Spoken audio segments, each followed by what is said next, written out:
خود جائیں ان بابا جی کے پاس، ان مزاروں پہ، ان درباروں پہ پہلے خود جاتے ہیں، وہ آخری حد تک وہ سارا کچھ کرتے ہیں جو وہ کہتے ہیں.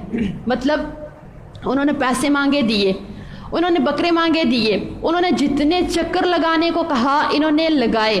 اتنا خیال اپنی نماز کا نہیں کیا جتنا وہاں پہ دربار یا مزار کے چکر کا خیال کیا.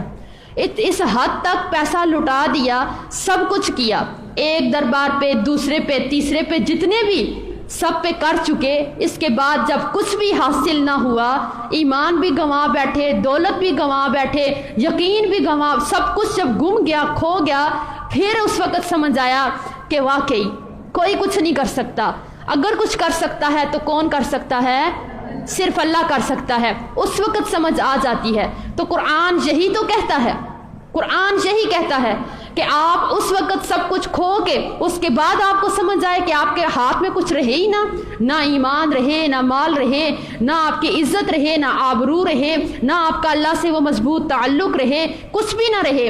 اس سے پہلے آپ صرف اور صرف اللہ کی باتوں پہ یقین کر لو کہ یہ کچھ نہیں کر سکتے ہیں، یہ آپ کا کچھ نہیں کر سکتے ہیں، کیونکہ یہ خود مجبور ہیں، بے بس ہیں، لاچار ہیں، یہ کچھ نہیں کر سکتے ہیں. جب دیکھیے قرآن کی بات کو ہم نے مان لیا نا، اگر ہم قرآن کی بات کو مان لیں، جتنے انبیاء کا ذکر آتا ہے سارے اللہ کے سامنے اگر بے بس ہو جاتے ہیں، اگر نبی کچھ نہیں کر سکتے تو پھر آج کے ولی تو کچھ نہیں کر سکتے. اس لیے ہمیں صرف اور صرف کس سے رابطہ کرنا چاہیے؟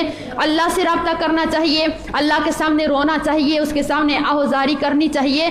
یقین کیجئے کہ اگر جتنا ہم لوگ آج ان مزاروں پہ چکر لگاتے ہیں، ان پہ یقین کرتے ہیں نا، جتنا ہم لوگ ان کی عزت کرتے ہیں اور ان کی ساری باتوں کو مانتے ہیں، یقین کیجئے اگر ہم اتنا لگاؤ، بلکہ اس سے تھوڑا سا کم لگاؤ، ہم اپنی نمازوں کے ساتھ کر لیں، ہم اللہ کو پکارنا شروع کر لیں، اللہ پہ یقین رکھ لیں، تو ہم زمانے کے ولی بن جائیں. اس میں کوئی شک نہیں ہے کہ ہم زمانے کے ولی بن جائیں.